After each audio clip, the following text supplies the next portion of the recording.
You make hundreds of choices every day, but what if the most important ones aren't yours at all? We're about to show you the invisible strings that control your decisions. And once you see them, you'll never see the world the same way again. The invisible price tag. It's almost insulting when you think about it. We see ourselves as rational, intelligent people, capable of weighing options and determining value. Yet a car salesman can dangle a completely made-up, inflated number in front of us, and like a cheap magic trick, our entire perception of reality bends to its will. This isn't a clever sales tactic, it's a fundamental flaw in our source code, a simple glitch that calls our free will into question. The disturbing evidence is that this glitch, called the anchoring bias, is one of the most predictable and easily exploited flaws in our mind's operating system. Our brains are constantly looking for shortcuts to avoid the hard work of deep analysis.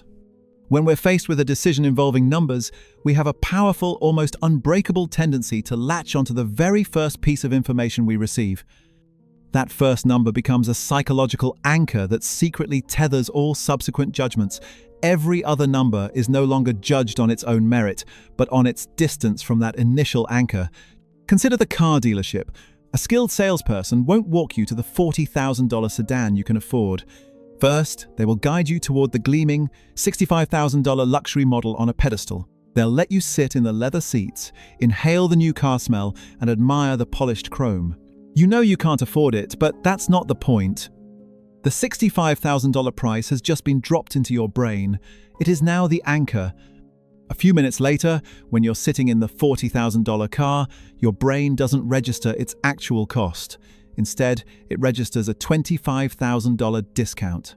It feels sensible, responsible, a fantastic deal, all because it's being compared to a number that was strategically planted there just moments before. This illusion is a ghost that haunts every marketplace.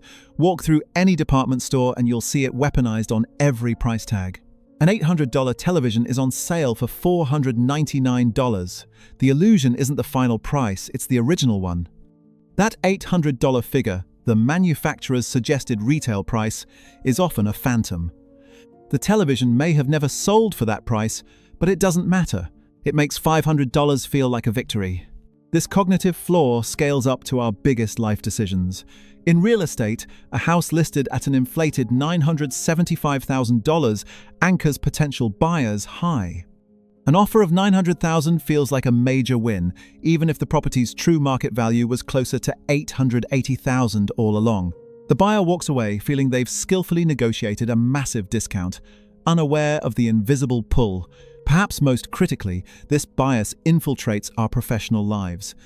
In a salary negotiation, whoever states a number first often wins the quiet battle of the minds. If an employer offers you a starting salary of $60,000, that figure immediately becomes the center of the universe.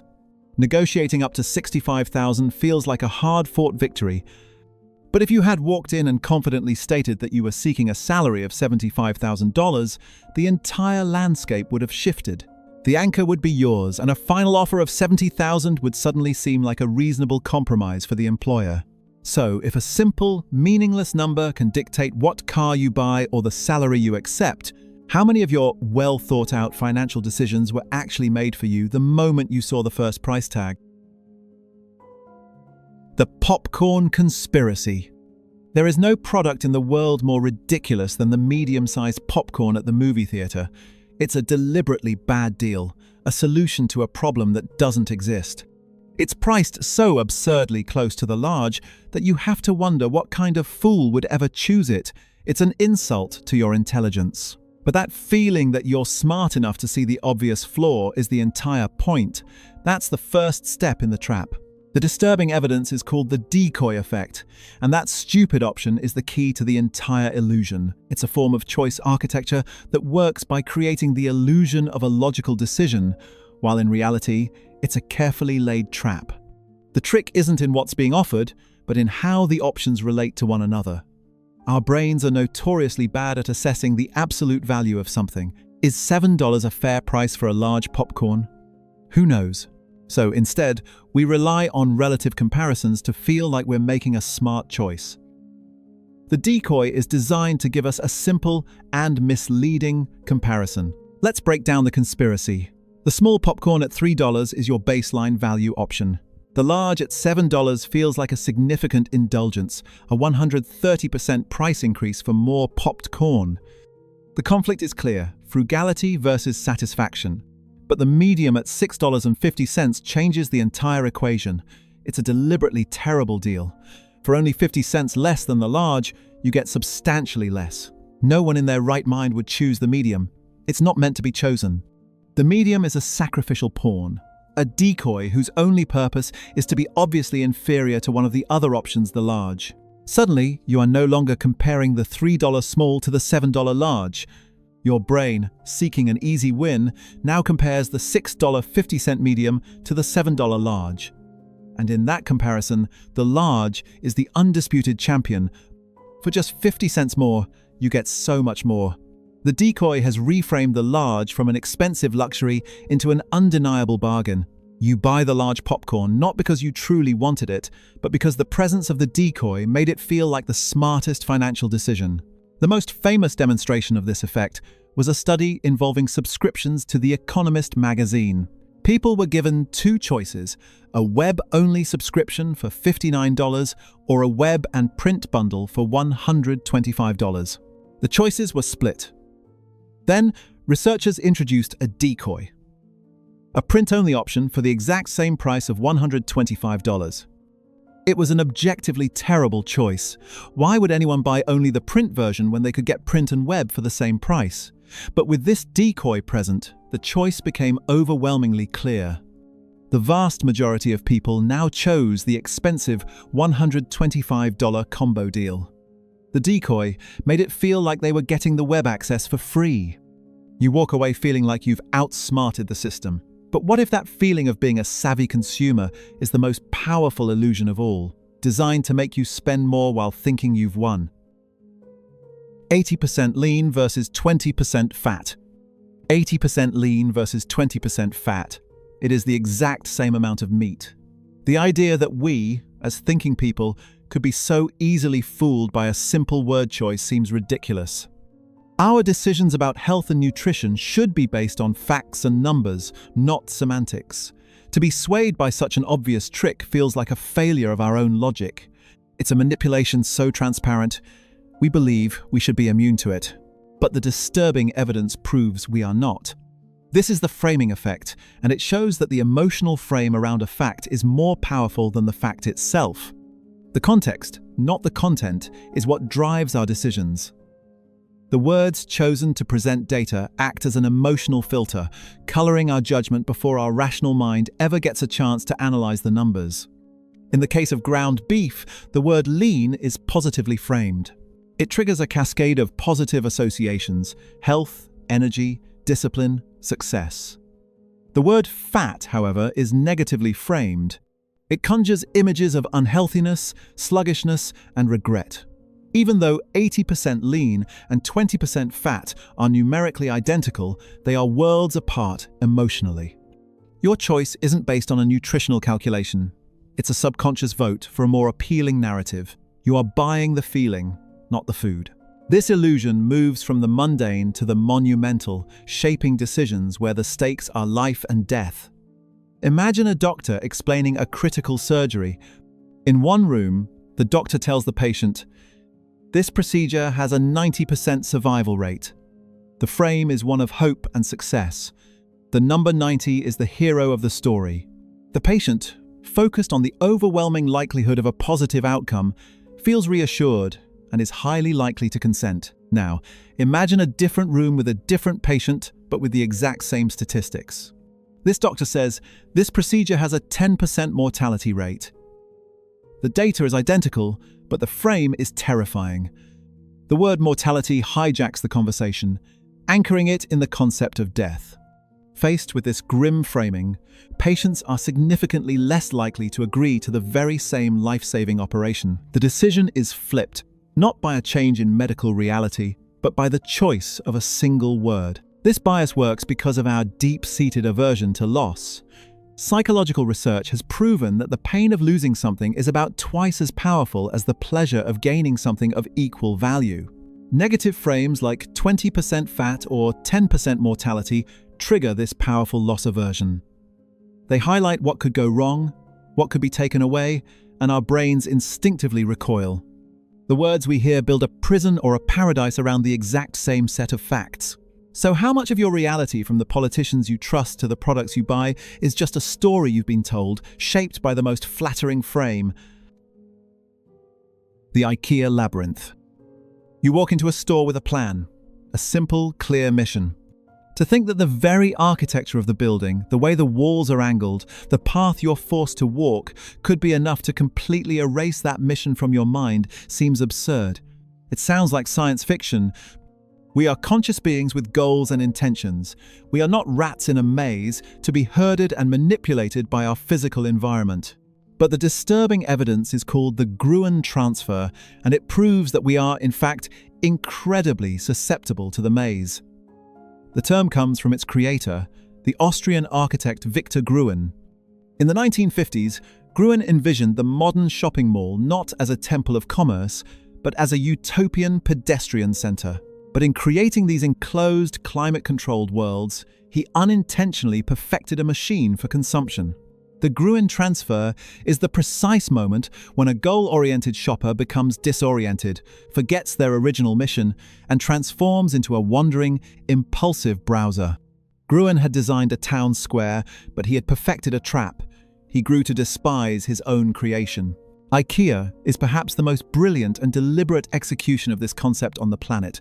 An IKEA store is not a store, it is a labyrinth. From the moment you step inside, you are guided onto a single, winding path, a long, natural way that forces you on a predetermined journey. You cannot simply go to the lighting section. You must first meander through a series of perfectly staged living rooms, then the kitchens, then the bedrooms.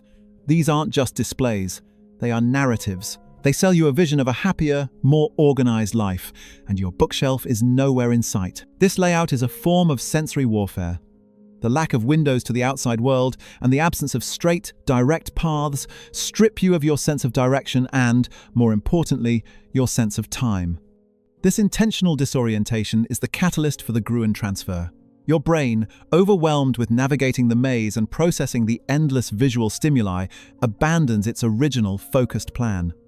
The mission is aborted. You are now simply there, adrift in a sea of Scandinavian design. You have become a suggestible wanderer. Your defenses are down, and your impulses are in control. It's the same logic used to design a casino, another immersive environment engineered to make you lose track of everything but the impulse in front of you. So, if a simple shopping trip can be architecturally designed to hijack your focus and triple your spending, where else are the environments you walk through every day, quietly changing your mind without you even knowing it? The scarcity engine. Only 2 left in stock. Flash sale ends at midnight. Let's be honest, it feels a little pathetic to fall for these tricks. We know, logically, that most of these warnings are artificial. We know the online store isn't going to run out of a mass-produced item, and there will probably be another sale next week. To feel that jolt of panic, that urgent need to buy now, seems like a failure of our rational, modern brain. But the disturbing evidence is that this illusion, the scarcity heuristic, bypasses our rational brain entirely and speaks directly to a primal survival instinct. For our hunter-gatherer ancestors, scarcity was a life or death signal. A dwindling supply of food or a drying water source meant that immediate, decisive action was the only path to survival. Our brains became hardwired with a simple equation: rarity equals value. This ancient survival instinct is now a weapon of persuasion. Nowhere is this weapon wielded more effectively than in the world of online commerce. Consider booking a hotel room. You find a place you like, but as you pause, a cascade of notifications begins. A small red banner declares that 27 other people are currently looking at this property. Another message informs you that only 2 rooms are left at this price. This is not information. This is psychological warfare. It creates an artificial sense of intense competition, transforming your personal decision into a public race. Amazon's simple message, "Only 3 left in stock, order soon," can transform a casual browsing session into a time-sensitive mission, manufacturing urgency for an item that will be restocked tomorrow. This principle reaches its logical extreme in the world of drop culture, where scarcity is the entire business model. A streetwear brand like Supreme will release only a few hundred of a simple t-shirt. This manufactured scarcity instantly transforms the shirt from a piece of clothing into a coveted cultural artifact. It sells out in seconds, not because of its quality, but because of its rarity. The item's value is no longer in its utility, but in its inaccessibility. This is all powered by the deep, anxious engine of FOMO, the fear of missing out. The fear isn't just about missing the product, but being excluded from the group. So, if your oldest survival instincts can be triggered by a simple line of red text on a website to make you buy something you don't need, how much control do you really have when you're feeling that pressure to act now? The free trial trap. Start your free 30-day trial. It feels like a gift. A generous, no-risk offer from a company that's confident in its product. The idea that this is a trap seems cynical and paranoid. We are smart consumers. We can use a service for 29 days and cancel on the last day, no strings attached. We believe we are in complete control of the transaction, but the disturbing evidence shows the transaction was designed to control you. It's an illusion powered by loss aversion, the psychological principle that the pain of losing something is twice as powerful as the pleasure of gaining it. The moment you click Start, the service becomes yours. This triggers the endowment effect. We value things more simply because we possess them. Over the next 30 days, that sense of ownership deepens as the service integrates itself into your life. The music streaming app is no longer an abstract piece of software. It's the home of your meticulously crafted playlists. The movie service is no longer a catalogue of films. It's your personalized entertainment hub. The service becomes a habit. It becomes an extension of you. Then the email arrives. Your free trial is ending. The frame of the decision has been completely reversed. A month ago, the question was, should I gain this new service? Now, the question is, am I willing to lose everything I've built with it? You're not just deciding whether to spend $10. You are faced with the active pain of having something taken away. To avoid that pain, millions of us choose to pay, not for the joy of the service, but to avoid the pain of its absence. This same principle powers the 30-day money-back guarantee. Companies bet that once you take the product home, the thought of returning it becomes an act of loss. So knowing your brain is chemically wired to hate losing more than it enjoys gaining, how many subscriptions are you paying for right now? Not because you love the service, but because you're afraid of the feeling of letting it go? The beautiful lie. We like to think we judge people and products on their merits. The idea that we would grant someone a higher salary or trust a product more simply because it's beautiful seems shallow and prejudiced. We believe our judgments are more sophisticated than that we can separate style from substance and a pretty cover from the contents of the book. But the disturbing evidence of the halo effect is as overwhelming as it is unsettling. It's our brain's tendency to let a single positive trait, most notably physical attractiveness, cast a brilliant glow over our entire perception of it.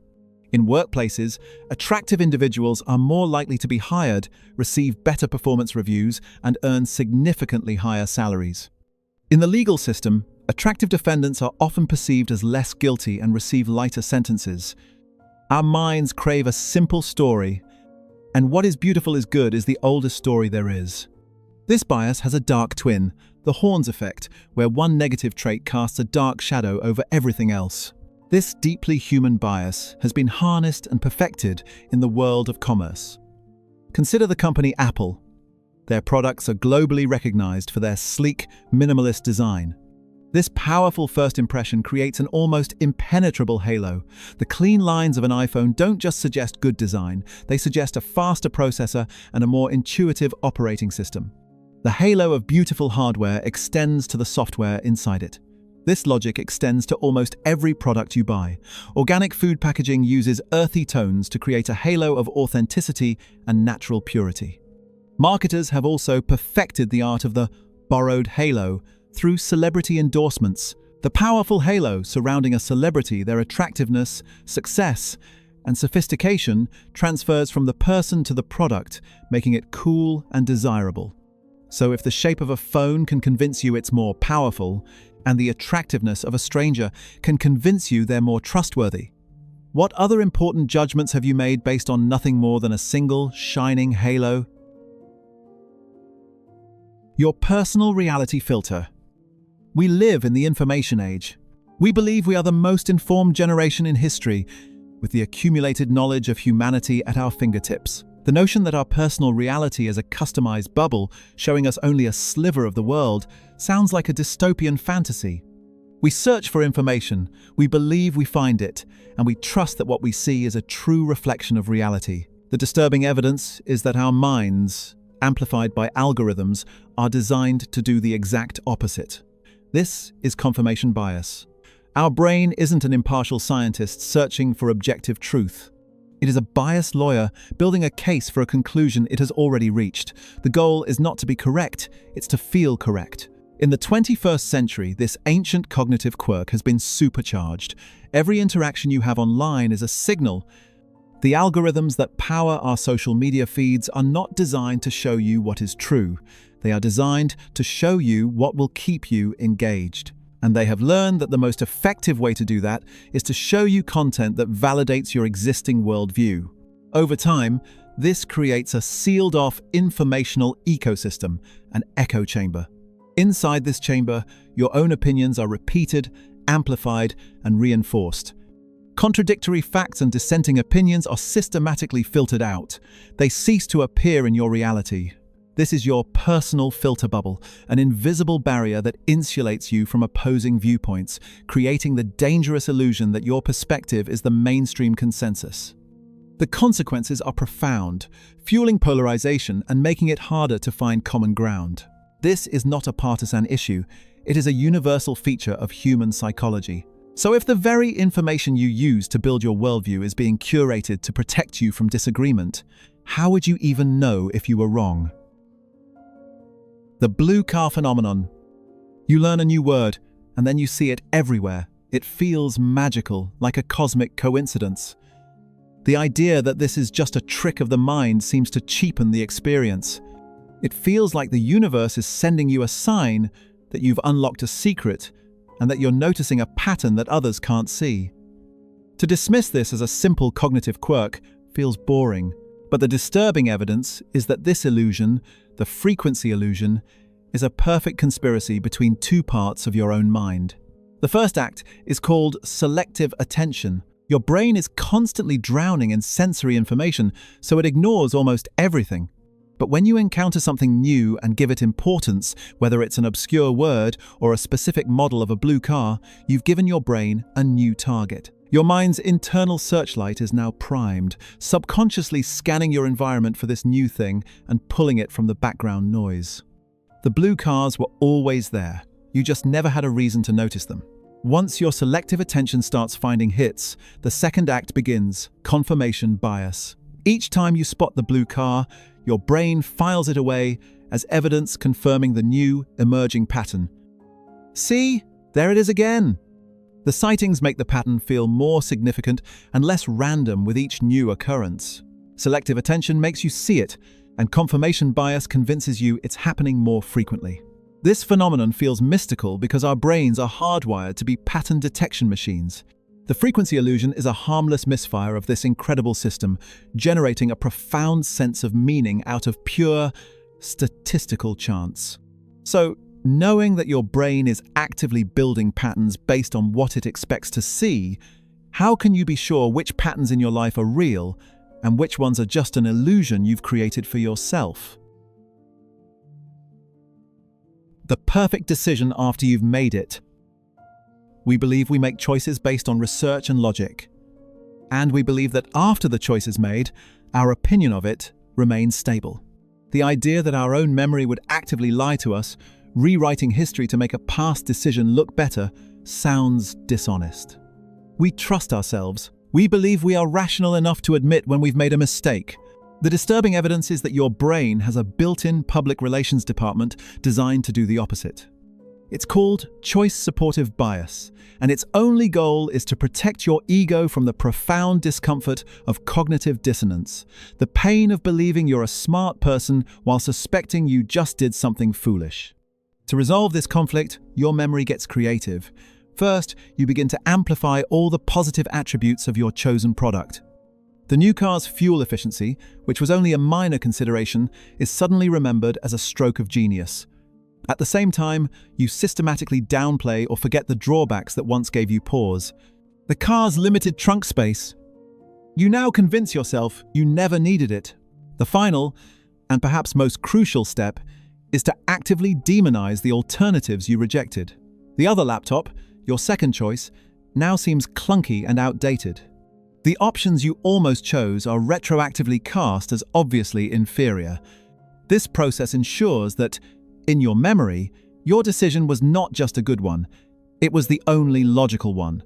This bias is the bedrock of modern brand loyalty, turning customers into advocates who defend their past purchases like soldiers. It shapes our memory of every major life decision, from the college we chose to the job we took, ensuring the story of our life is one of wise choices. So if your own mind is actively editing your memories to protect you from regret, can you really trust that you'd know a bad decision even after you've made it? The choice you thought was yours? It was framed. The great deal you found? It was a decoy. The beliefs you hold? They're reinforced by an invisible filter. The real illusion isn't that these tricks exist, it's that we think we're immune.